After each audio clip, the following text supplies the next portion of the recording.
Buffalo sliders underground swimming pool.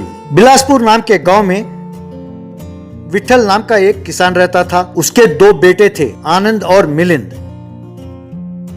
उनकी पत्नियां थीं आशा और उषा। विठल के 2 एकड़ खेत था, पर 1 एकड़ में एक बड़ा चट्टान था। इस वजह से वो सिर्फ 1 एकड़ खेत में ही फसल उगाता था। आनंद हमेशा अपने दोस्तों के साथ दारू पीता और जुआ खेलता रहता था, पर मिलिंद उस चट्टान के पत्थरों की मूर्तियां बनाता रहता था। एक दिन पिताजी ने दोनों बेटों को बुलाकर, देखो बेटो, मैं बूढ़ा हो चला हूँ, कभी भी भगवान मुझे बुला सकता है। आनंद बेटे, और कितने दिन तुम यूं बिना काम किए गलत संगत में पड़े रहोगे? तुम आकर खेती संभाल सकते हो ना? और तुम मिलिंद, जो निष्ठा मूर्तियों को तराशने में दिखाते हो और किसी भी चीज में तुम नहीं दिखाते, क्या तुम उसमें कुछ कमा रहे हो? जरा सोचो। कृपा करके दोनों खेती में मेरा हाथ बटाओ बेटे। ओह गॉड, व्हाट डैड, खेती बाड़ी से मुझे घिन है। उस कीचड़ में उतरा तो मेरे सारे कपड़े मैले हो जाएंगे। Please leave me alone dad. Daddy, मुझे मूर्तियां तराशना बहुत अच्छा लगता है। मुझे उसकी लत सी लग गई है। मैं उसको कैसे व्यवसाय में बदलूं समझ नहीं पा रहा हूं। आप कहते हो तो कल से मैं खेती में आपका हाथ बटाने के लिए आ जाऊंगा। इस तरह वो पिताजी की खेती में हाथ बटाने लगा। एक दिन विठल ने खाट पकड़ ली और लगातार खांसने लगा। एक डॉक्टर ने आकर उसकी जांच की। फिर दोनों बेटों से, देखो बेटे, विठल की तबीयत बिल्कुल बिगड़ गई है, उनका अब बचना मुश्किल है, आई एम सॉरी कहकर चला गया।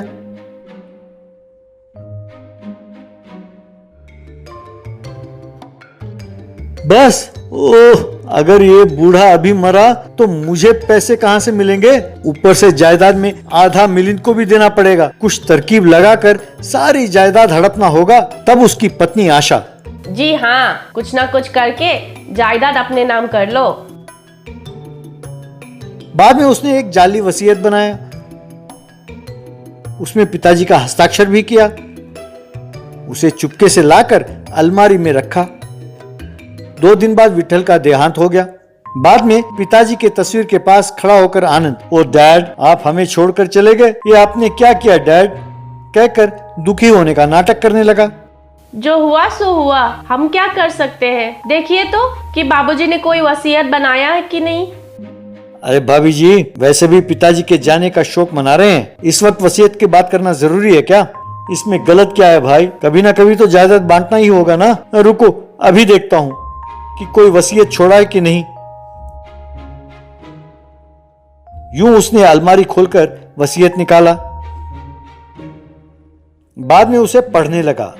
मैं विठल अपने होशो हवास में ये वसीयत लिख रहा हूँ। मेरे घर और खेत बड़े बेटे आनंद को और खेत में जो चट्टान है उसे मैं छोटे बेटे मिलिंद के नाम कर रहा हूँ। ऐसा पढ़ा। ये सुनकर मिलिंद और उषा चौंक गए। उषा वसीयत लेकर पढ़ने लगी। बाद में उषा मिलिंद से, सुनो जी, आपके भाई आपको धोखा दे रहे हैं।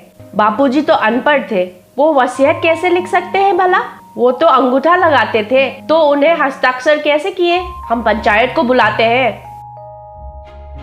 नहीं उषा, ऐसा करने से पिताजी का अपमान होगा, उनकी आत्मा को शांति नहीं मिलेगी। इतने दिन डैडी कहते थे कि मेरी कला कोई काम नहीं आई, अब मैं उन्हीं पत्थरों से पैसे कमा कर दिखाऊंगा। इस तरह वो उस चट्टान को एक ट्रक में ले जाकर गांव के बाहर उसे उतारा। वहां उस चट्टान को तराशने लगा। उसे एक बड़े भैंस के आकार में बनाया। उस पर स्लाइड का भी प्रबंध किया। उसके नीचे एक बड़ा स्विमिंग पूल भी बनाया। वो स्लाइड पर बैठते ही फिसलकर पानी में जा गिरा। बाद में गांव में पोस्टर चिपकाया।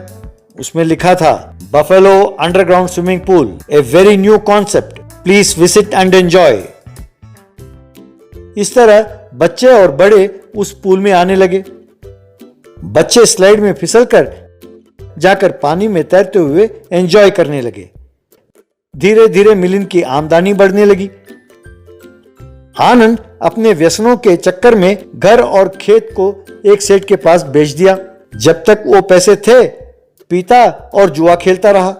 एक दिन वो आशा के साथ मिलिंद के पास आया। मिलिंद भैया, हमें माफ करो। हमने ही वो जाली वसीयत बनाए थे। इनकी बुरी आदतों के कारण आज हम बेघर हो गए हैं। तुम ही हमें बचा सकते हो। भाभी जी आप ऐसा ना करते तो आज मेरे पास ये सब ना होता। आप चिंता ना करो, आप दोनों भी हमारे साथ आराम से रहिए। यूं दोनों भाई उस स्विमिंग पूल का मेंटेनेंस करते हुए खुशी से रहने लगे। Tractor watermelon. बिस्वन नाम के गांव में तमन नाम का एक तरबूज बेचने वाला रहता था, इसलिए सब उसे तरबूज तमन करके बुलाते थे। उसके कई एकड़ तरबूज के खेत थे। उन्हें वो ट्रक और ट्रैक्टरों में एक्सपोर्ट करता रहता था। उस गांव में लोग इसकी कीमत ज्यादा होने के कारण बिना खरीदे चले जाते थे। एक दिन अपनी दुकान के पास खड़े कई लोगों से, क्या एक तरबूज 50 रुपए में दूं? तुम लोगों की हैसियत भी है तरबूज खाने की? इस एरिया में सिर्फ मेरे खेत में ही तरबूज उगते हैं। यहाँ मैं जो बताऊं वही दाम है। खरीदना हो तो खरीदो, वरना जाओ। चलो जाओ यहाँ से, यूजलेस फेलोस। इस तरह बेचारे वो गांव वाले तरबूज खाने का मौका ना पाकर बहुत दुखी हुए। ये सब बहुत दिनों से देख रहे पांडु नाम के एक युवक ने तय किया कि वो तमन को सबक सिखाएगा। बाद में पड़ोसी गांव में रहने वाले अपने दोस्त नटराज को, जो कि ड्रामा आर्टिस्ट था, उसे मिलकर अपना सारा प्लान समझाया। अगले दिन नटराज एक ऑफिसर के वेश में कार में तमन के दुकान के पास आया। उसे देखकर तमन, कहिए सर, कितने तरबूज दूं? मिस्टर तमन, और कितने दिन तुम ये छोटे मोटे धंधे करते रहोगे? मेरी बात मानोगे तो तुम 6 महीनों में 60 करोड़ रुपए कमा सकते हो। आप ये क्या कह रहे हैं सर? वैसे आप हैं कौन? मैं चीफ इलेक्शन ऑफिसर हूँ। My name is Nataraj. मैंने तुम जैसे कई लोगों को एमएलए और एमपी बनाया है। मैं तुम्हें इस गांव का सरपंच बना सकता हूँ। जानना चाहते हो कैसे? अभी जीओ आया है कि अगले महीने इस गांव में चुनाव कराएं। मैं उसे नोटिस में नहीं डालूंगा, तब तुम्हारे खिलाफ कोई खड़ा ही नहीं होगा, क्योंकि उन्हें पता ही नहीं होगा। तुम अकेले का ही नॉमिनेशन डलवा कर तुम्हें जितवा दूंगा। तुम जीत जाओगे तो 60 करोड़ जो निधि मिलेगा उसमें मुझे 10% कमीशन देना, बस। सर, आप वाकई भगवान हैं। आप जैसे लोगों की जरूरत इस देश को बहुत है सर। 10% क्या, 30% ले लीजिए, पर मुझे सरपंच बनाने की जिम्मेदारी आपकी है। आपका ये एहसान मैं कभी नहीं भूलूंगा सर। ये तरबूज अपने घर ले जाएं। ये हमारी दोस्ती की निशानी है सर, कहकर एक तरबूज दिया। एक दिन नटराज ने तमन को फोन किया और, सॉरी तमन, पता नहीं कैसे ये बात लीक हो गया और इलेक्शन की बात सारे गांव में पता चल गया। मुझे सूचना मिली है कि तुम्हारे साथ मुकाबला करने के लिए 15 कैंडिडेट्स तैयार हुए हैं। सर, हर रोज 60 करोड़ रुपए के सपने आते रहते हैं और मुझे नींद भी नहीं आती। आप ही कोई उपाय बताइए सर, प्लीज। मैं आपके हाथ जोड़ता हूँ। ओके, तुम्हें जैसे 60 करोड़ के सपने आते हैं, मुझे मेरे 30% वैसे ही प्यारे हैं भाई। एक काम करो, आज से घर घर जाकर तरबूज और पैसे देकर अपना वोट मुझे देना कहकर मांगना शुरू करो। ऐसा करने से तुम जरूर जीतोगे। तुम्हारी जायदाद चली जाए तो कोई बात नहीं, इस इलेक्शन में तुम्हारा जीतना जरूरी है, क्योंकि बाद में तुम्हें 60 करोड़ रुपए मिल जाएंगे ना। बाद में ट्रैक्टर में तरबूज लाद कर घर घर जाकर उन्हें बांटते हुए, भैया ये तरबूज भी तुम्हारे, उसके अंदर छुपाए हुए पैसे भी तुम्हारे। कृपा करके अपना अमूल्य वोट मुझे जरूर डाल देना। इस तरह तरबूज की दुकान और उसकी सारी संपत्ति खाली हो गई। इस तरह वो गांव के बाहर मंदिर के पास रहने लगा।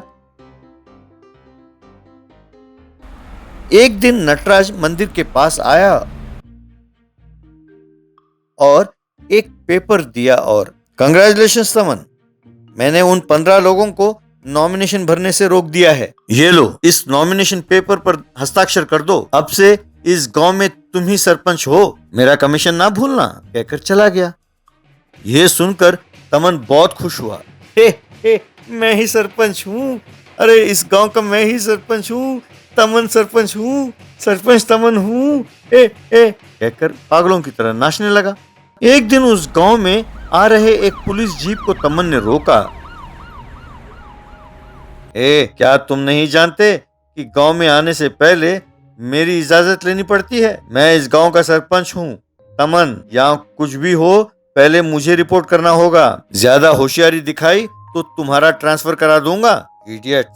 अरे तुम हो कौन? इस गांव में सरपंच, और तुम्हें म्युनिसिपैलिटी और पंचायत में फर्क नहीं दिखाई देता? ऊपर से तुम पुलिस को ही धमकाते हो, कहकर सबने मिलकर उसे खूब मारा।